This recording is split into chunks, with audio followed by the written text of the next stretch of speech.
Let's dive into the fascinating and surprisingly dramatic world of Canadian potatoes, a story that weaves together international intrigue, a terrifying fungus, and the looming threat of a French fry shortage that could ripple across borders. This isn't just about agriculture, it's about how a single crop can connect economies, cultures, and even the comfort food on your plate. In late 2021, a discovery sent shockwaves through Prince Edward Island. Potato wart, a fungus harmless to humans but devastating to crops, was found lurking in the soil. This disease, caused by Syncytium endobioticum, can render entire fields unharvestable, leaving farmers with nothing but ruined potatoes and dashed hopes. The fungus is so persistent that it can survive in the soil for decades, making eradication nearly impossible.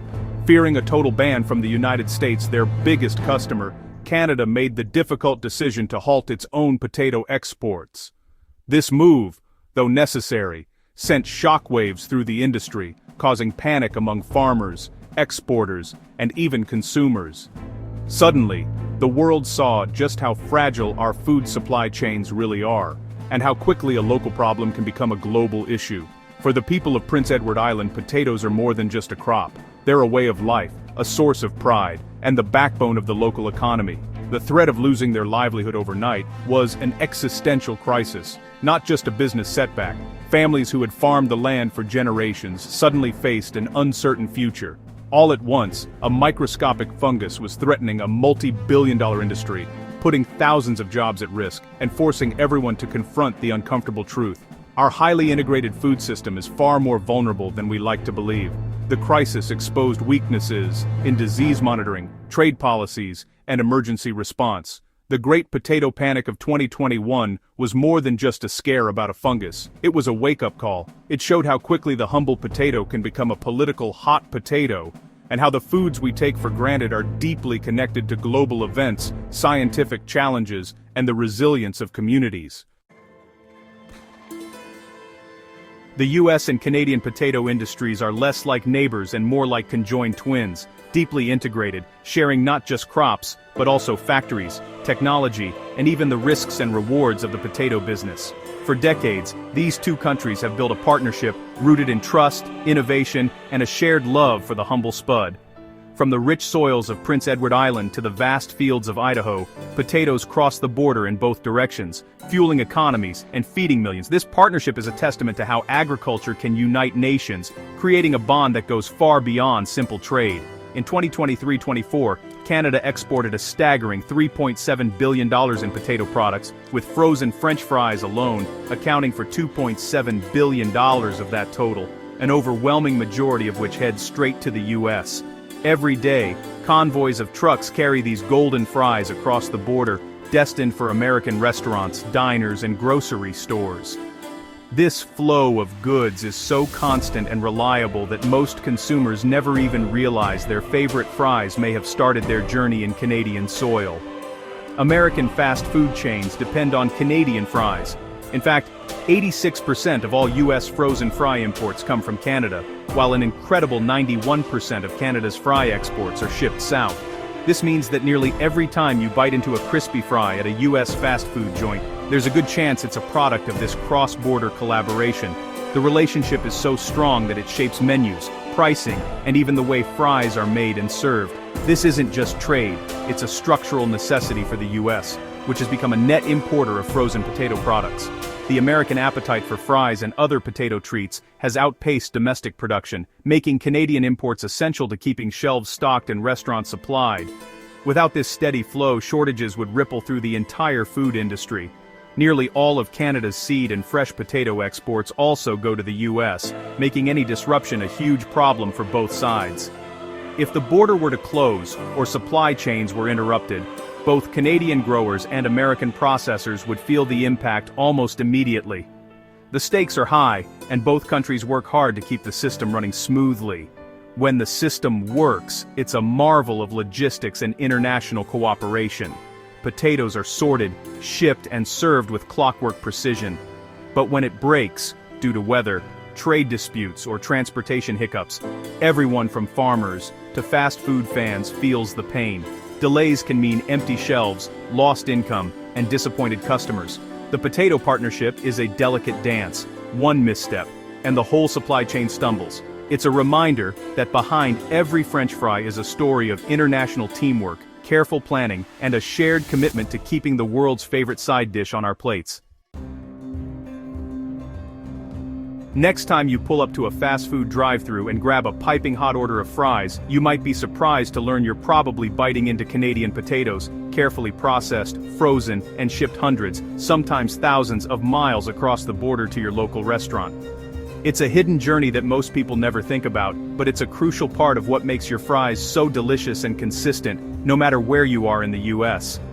Major fast food chains like McDonald's and Wendy's don't just rely on any potatoes, they depend on massive, state-of-the-art Canadian processing plants, especially in Alberta and Manitoba. These facilities are designed to operate at an enormous scale, churning out millions of pounds of fries to satisfy America's insatiable craving for that golden, crispy snack. Without these Canadian plants, the US simply couldn't keep up with demand. In 2024 alone, Canada produced a staggering 5.8 million metric tons of potatoes.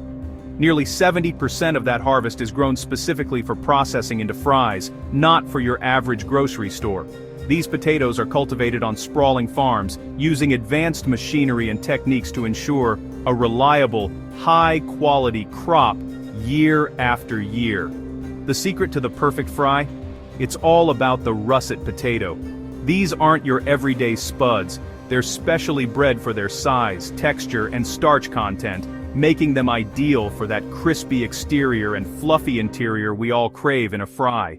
From the moment they're harvested, the entire supply chain is meticulously optimized. Potatoes are quickly transported to processing plants, sliced, blanched, frozen, and then loaded onto trucks bound for the US. It's a seamless operation designed to keep American deep fryers full and customers happy, even if most people have no idea where their fries actually come from. So, the next time you dip a fry in ketchup, remember, that humble potato has traveled a long way, crossing borders and passing through high-tech factories, all to become a staple of the American fast food experience. The journey from Canadian farm to your tray is a story of international cooperation and culinary engineering. If that supply chain ever breaks down, it's not just a minor hiccup. It could mean empty fry boxes and disappointed customers across the country. For the drive-thru nation, that's more than a business problem. It's a full-blown crisis. Just as the industry battled potato wart, politics brought a new threat: tariffs. The Trump administration's 25% tariff threat on Canadian potatoes injected massive uncertainty into a market built on stability. Farmers and processors, locked into long-term contracts, suddenly faced the risk of losing their biggest customer overnight. By April 2025, processors began cutting contracts with farmers, not because of oversupply, but because of political risk. The real damage? Decades of trust and business relationships shaken by a single policy threat. The Canadian industry realized it couldn't rely on a market that might slam the door at any moment. That realization set the stage for a strategic shift with huge implications for American consumers. With the US market looking risky, Canadian potato processors turned to Asia, where demand for Western-style fast food is booming. Japan is now Canada's second-largest fry customer, and markets like South Korea, Taiwan, and the Philippines are hungry for more. Canadian companies are signing new contracts, investing in logistics, and customizing products for Asian tastes. This isn't a temporary move, it's a permanent shift in global potato trade. The trust lost with the US isn't coming back soon. So Canadian processors are building new, stable partnerships across the Pacific. For them, it's smart business. For the US fast food industry, it's a looming headache. The era of American fry dominance is under threat from a global pivot. Canada sending just 5–10% more fries to Asia could trigger a supply crisis for US fast food chains. The US can't make up the difference, processing plants are maxed out, and building new ones takes years and millions. Importing from Europe isn't practical either.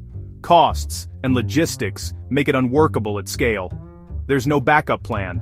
Canada is the only game in town for the volume and quality US chains demand. The relentless drive for efficiency has left the US market dangerously dependent on a single supplier. Now, even a minor disruption could mean shortages, smaller portions, or fries disappearing from menus. The system's vulnerability is exposed, and the consequences could hit every drive-thru in America. Let's look at the numbers.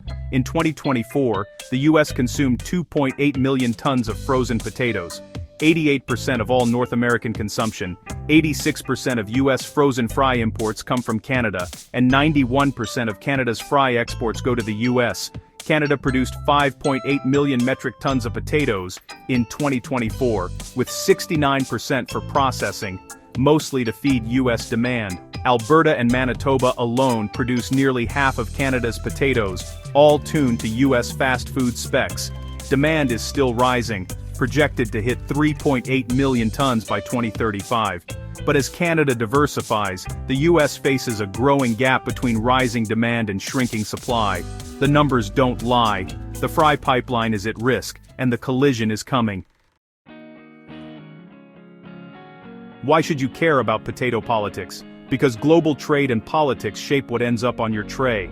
If Canada keeps sending more fries to Asia, you'll see higher prices, smaller portions, or even shortages at your favorite fast food spot. The supply chain is so tight that even small changes ripple straight to your lunch. The US may have to invest in costly domestic expansion, or accept a less certain fry supply. This saga is a lesson in interdependence. A fungus in PEI or a tweet in DC can disrupt a cornerstone of American culture. Next time you order fries, remember the global journey behind them, and maybe order an extra portion, just in case the fry-pocalypse arrives.